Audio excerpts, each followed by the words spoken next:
Greetings everyone. I am Shrishti Singh from Skills Rediscovery.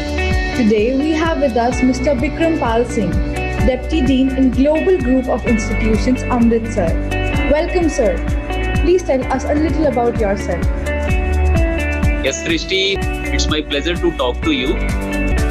So after completing my graduation in the course of BTech in Computer Science and Engineering and post-graduation in the course of Master of Business Administration, that is MBA, I started my professional career around 15 years back in the profile of business development with one of a leading Hyderabad-based company.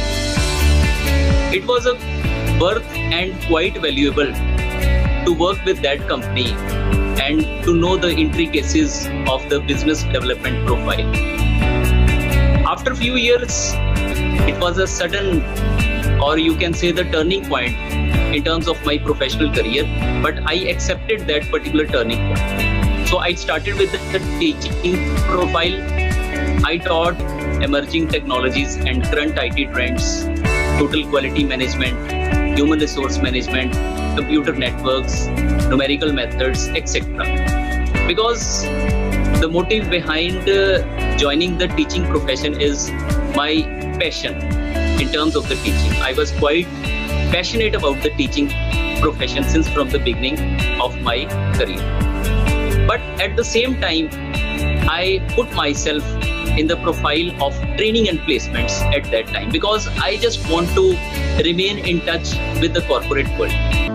So at that time, in addition to my teaching profile, I put myself in the training and placements because in colleges, especially in the engineering colleges, training and placement is directly linked with the industry. So from that particular time period till date, I am associated with the training and placements and I am getting a wide variety of the corporate exposure till. So this was my brief introduction. That was an amazing journey, sir. So sir, Thank you. Thanks a lot. So sir, kindly tell us about the challenges that you face to withstand the complexities of the industry. From my point of view, I always try to think positive. If you are asking me to tell about the challenges, I'm not taking these challenges in the negative sense because challenges are the stepping stones towards your success. So I consider these challenges as a very wide variety of the opportunities in terms of my career growth. So basically nowadays I am designated as a Deputy Dean Training and Placements. So everybody is facing the challenges from top to bottom, and in any profession you are facing the challenges. But the thing is that you need to learn from the challenges. So I consider the challenges as the opportunities. The suitable word that in place of the challenges, I consider the opportunity. So basically my current role responsibility is a quite challengeable or quite opportunistic in nature. So basically, when we are talking about the training and placements, so we are quite associated with the industry. What the challenges industry is facing, we are equally facing those challenges because our job is to guide our students as per the industry standards or as per the industry norms. So far my current role and responsibility is concerned, I just want to tell you that my current role and responsibility is categorized into two parts. One is trainings and another one is placements. When we are talking about the trainings means we need to facilitate our students in terms of the requisite trainings. So trainings means aptitude training, soft skill training, etc. So my job is in terms of the training is to facilitate my students to provide the requisite trainings as per the industry requirement. In addition to the trainings, I am also looking after the career counseling as well as the career guidance. This is the one part of my profile that is quite challengeable or quite wide variety of the opportunities also available in this particular training role. So second role, that is placements. When we are talking about the placement means to facilitate the students in terms of available job opportunities as per the industry requirement and as per the interests of the students, keeping in view the eligibility criteria also. So these are the two current role and responsibilities that I am taking right now, and both the roles and responsibilities I am enjoying a lot. I am not considering any kind of problem in these roles. I am enjoying my profession because my profession is full of opportunities.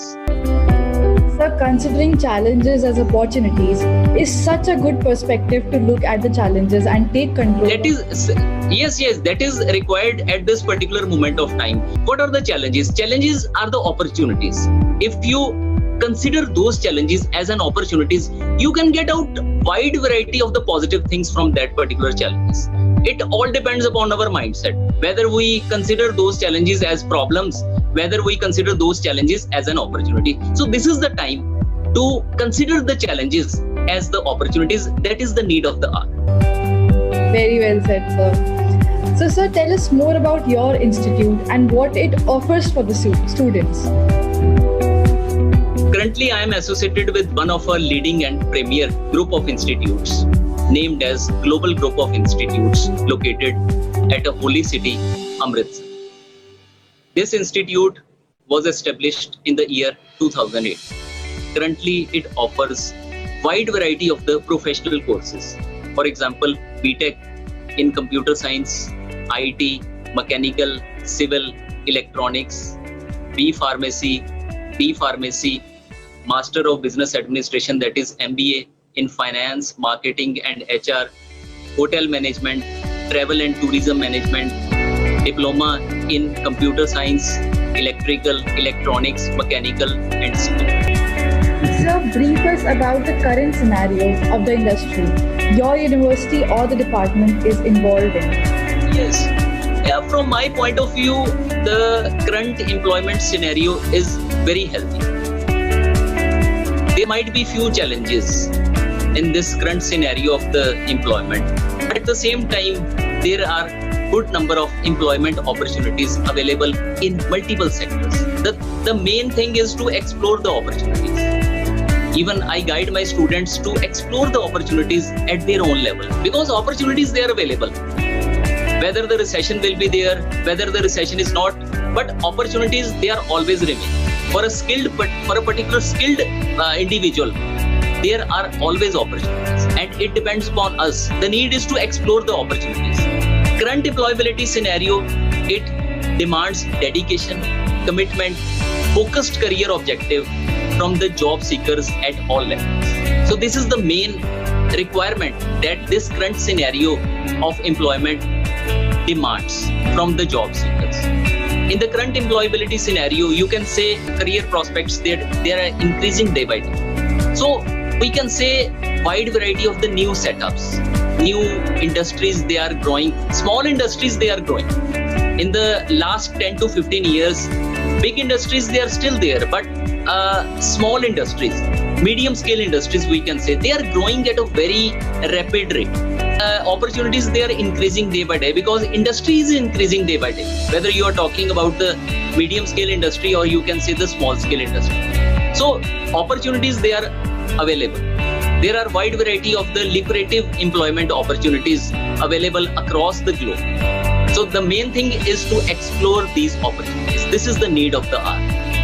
In nutshell, the current scenario of employability is very healthy and very prospective in nature. So, sir, how do you see the new education policy for India? When we are talking about the new education policy, because the government of India is promoting the skill-based education. So from my point of view, the new education policy is quite skill-oriented. I see the positive prospects. So it's a good new education policy is a very bright in nature.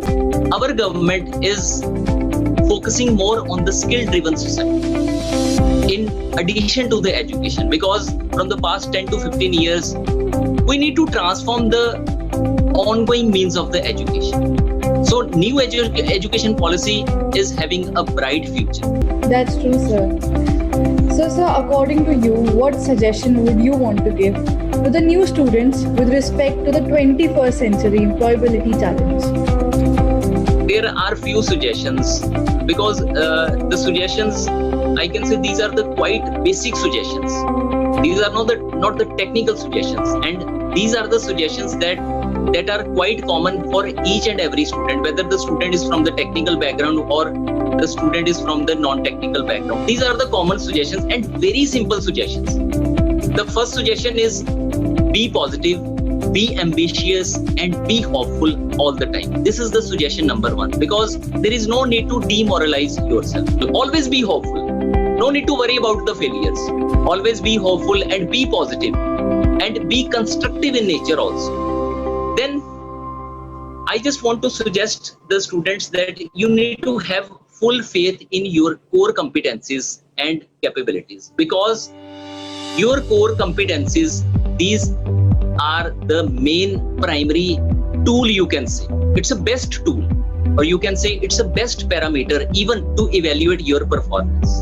So next suggestion is the students, they should analyze the importance of the soft skills, because soft skills, they are very important in this present scenario. Nowadays, industry demands a soft skills. Any kind of industry, whether the mechanical industry, whether the electrical industry, whether the IT industry, so soft skills, they are mandatory. So I just want to suggest the students that set your career goal and objectives as per your area of interest. So this is the main thing here that I want to quote, because this is very important to know your area of interest. Majority of the students, they are not quite familiar with their area of interest. Area of interest means what kind of career prospects you want to opt in your future. So you need to, this is the time when you are doing your education, this is the best time to know your area of interest. You can consult your mentors, you can consult your teachers, you can consult your, you can say faculty members, or you can consult your guides also. So you need to identify at least your 3 area of interests. Give the priority. Priority number 1 is this, priority number 2 is this, priority number 3 is this. So you need to define, you need to identify your area of interest and be proactive in terms of making yourself aware about the ongoing industry trends. So this is very important suggestion that I want to quote here. So you need to make yourself aware about the ongoing industry trends. There are wide variety of the sources they are available right now. Earlier, when we did our graduation or post-graduation, there were limited resources. But nowadays, wide variety of the sources they are available. You can easily explore the ongoing industry trends. You need to be creative and always think out of the box. This is a very important suggestion. Any profession you are, whether you are in the teaching profession, whether you are in a multinational company, so you need to be creative. So creativity always helps you to grow yourself. It helps to grow your personality. It helps to make your own network, etc. So be creative and think out of the box. Then be passionate and enthusiastic. So this is a very good suggestion. You need to be a passionate person. You need to be an enthusiastic person, because passion and enthusiasm, it helps you to raise your energy level all the time. So you need to be a passionate and enthusiastic all the time. Whether you are working, whether you are not working, whether you are sitting at home or whether you are sitting in an organization, you need try to be a passionate, try to be enthusiastic, be self-dependent also. This is the time where you need to be a self-dependent, because dependency leads to the failures. Dependency is not good in this present scenario. Since you, in the previous question, I just forgot to quote one point. This current scenario of employability, it demands the self-dependency.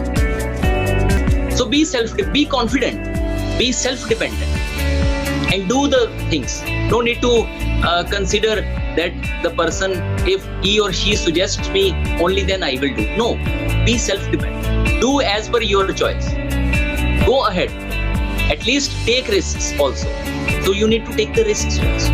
So try to learn from your failures. Take the risks, and if you fail, then learn from your failures. So this is very important from your career growth point of view. Then be responsible and accountable in terms of your own decisions. So you need to take responsibility. No need to blame on the conditions. No need to blame on the conditions. They are very bad. Environment is not good. My colleague is not good. So that is why I'm not able to grow. No need to blame others. So take responsibility. If you took the wrong decision, take responsibility. No need to worry. Again, take the decision. It might be a good, it might be in your favor, but you need to take responsibility. So no need to go away from the responsibility. And last but not the least is have patience and tolerance. So this is very important. This young generation, this is from my point of view, the generation is very good. The generation is very passionate. The generation is very enthusiastic. But when we interact with the new generation, I personally feel that they need to be tolerant also, have patience. Because sometimes your patience, even in the interviews, sometimes the interviewer checks your patience. And on the basis of the patience level, he or she selects you. So have patience and tolerance.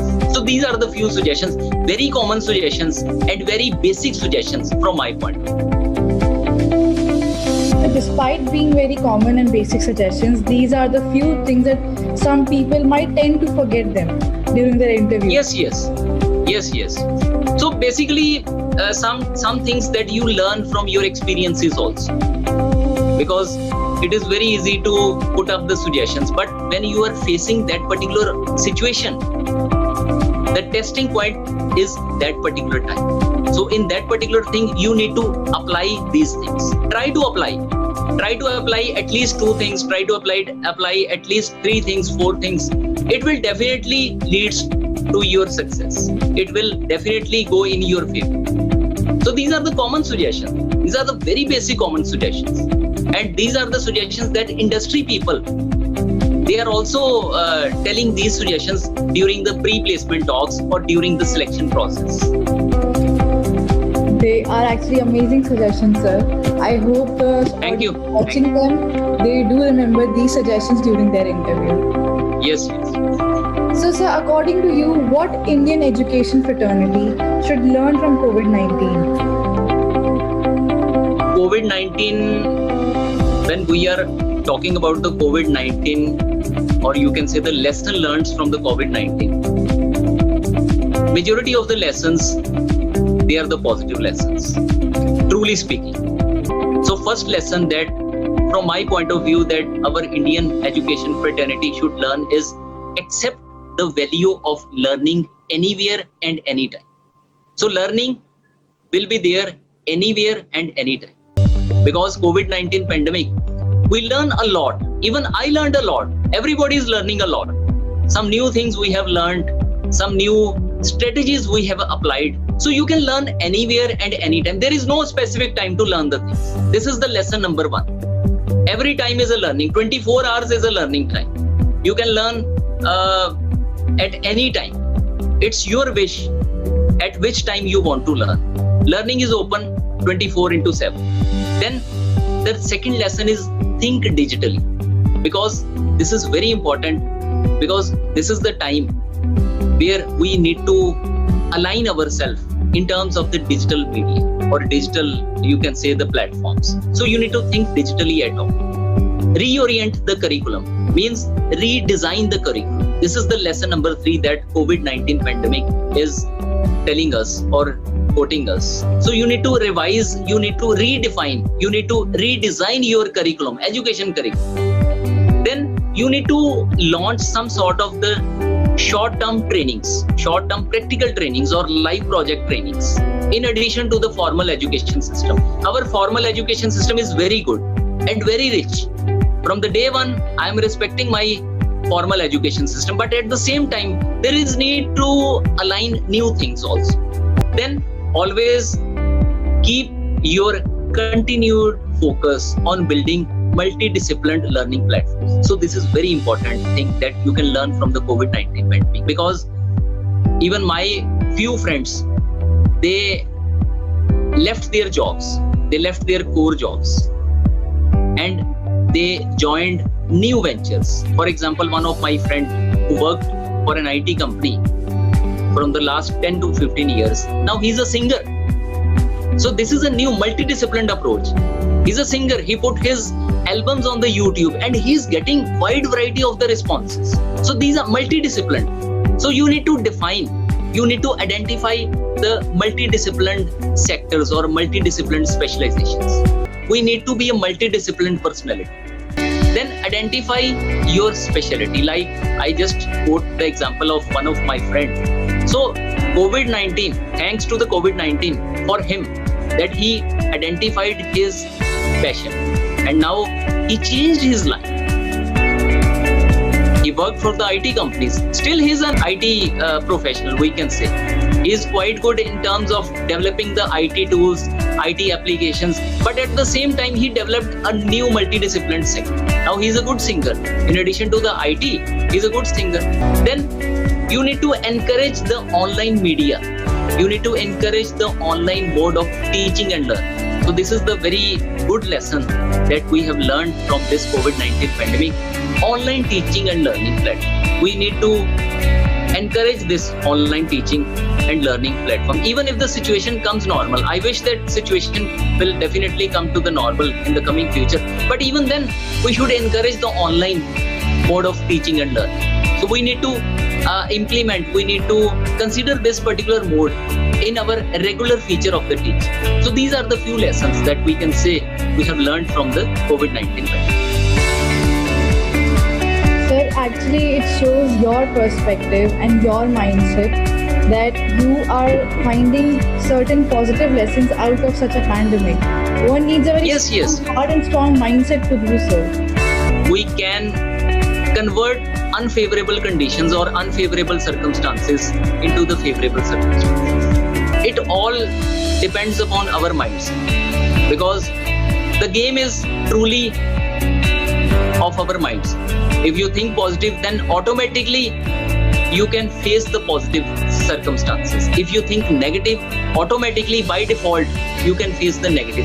This is a very practical. You need to accept the changes. This is the lesson of our life. This is not the lesson of the COVID-19 pandemic. This is the lesson of the life. We need to accept the changes. We need to make ourselves adaptable. We need to make ourselves flexible. If you are good in adapting the new things, then your life will automatically be a smooth life. If you are not good in adapting the things, then your life will not be a smooth.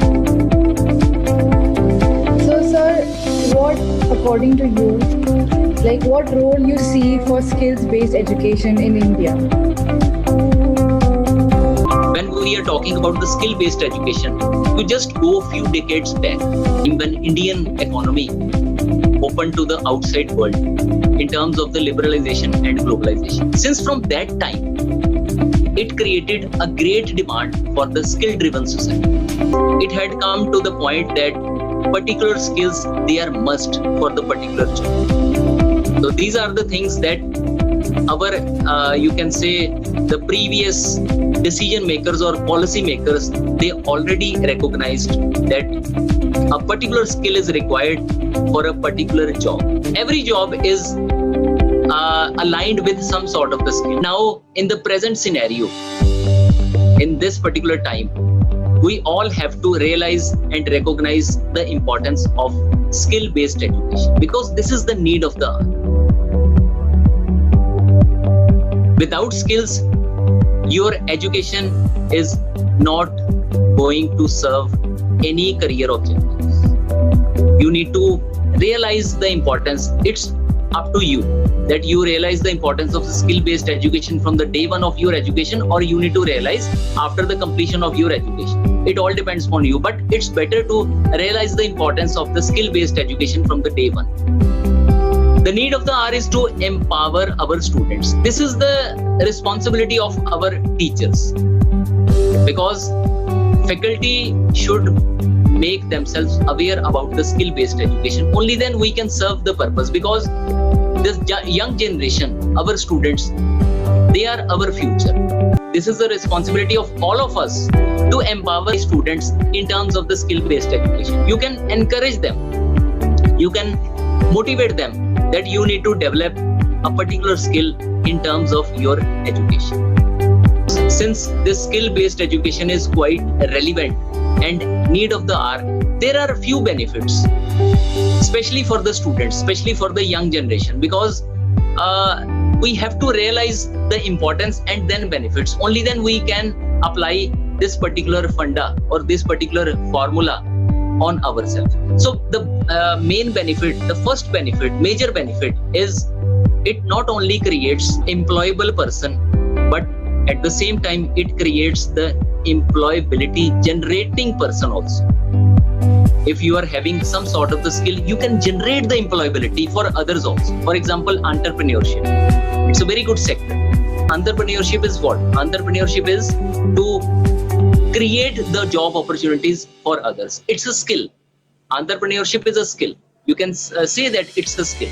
Then the main benefit of this skill-based education is it places the ownership of learning in the hands of the students. And thus we can say that it's a quite flexible in nature. Then it helps students to groom themselves in the field of their own interest or their own choice. So this is a very important point that is quite relevant in terms of the skill-based education. And it promotes the value-based education, or it promotes the value-based culture in terms of the professional sustainability or professional stability also. If you are having a particular skill, you can say that your professional sustainability or professional stability is quite more than that person who is lacking somewhere in terms of the skills. So it directly leads to your professional sustainability or professional stability also. So it also reflects our core competencies and capabilities to do something well and up to the point. So these are the main things that you can say or you can realize in terms of the skill-based education. Coming time is totally dedicated to the skill-based education. And this is the right time to develop your skill, because while doing some sort of the education, whatever the course you are doing, whether you are doing the BTech, whether you are doing the MBA, you can develop your skill at this particular moment of time. This is the best time for the students to develop any skill. And when you are talking about the skill, it is not mandatory that you need to develop the skill as per your ongoing professional line. No, this is not mandatory. This is not a mandatory thing. This is not of any rule that you need to develop skill as per your profession. You can develop your skill. You can develop your skill in any field. You can develop your skill in terms of any area of interest that you can excel in your field. So this is the need of the hour. Basically, skill-based education, you can say, is a future of our country. So we need to develop the skill-based education, and this is the responsibility of the students also, and this is the responsibility of all of us. Let us work as a team. I always suggest my fellow friends that you need to work as a team, because we all are here to serve a purpose. Our purpose is to build up our nation. This is the purpose number one. And you need to serve your purpose, because you need to, this is your responsibility. Now the baton is in your hands. So you need to build up your nation. So let's start, let's work as a team and build up our nation. Nobody will stop. That's it. So we had a great experience by hosting you here with us, and we are really... Thank you. Thanks a lot. And so we're really grateful that you are here. Thank you for your thoughts and for your time. We need to motivate either one person, we need to motivate either two person, a group of person, 100%. You need to motivate and you need to acknowledge also. So from the core of my heart, I just want to convey my sincere thanks to you also. And I am quite sure that this particular meeting will add up some sort of the value. I am quite hopeful. Yes, so right. From my point of view, value addition is you just added the value. It doesn't matter that you added the 50%, you added the 100%. You just try to add up the value. And I'm quite sure that this particular interaction or this particular interview add up some sort of the value. Let us continue in the days to come. Thanks to you also, and thanks to the team, your entire team, from the core of my heart. Thanks. Thank you, sir.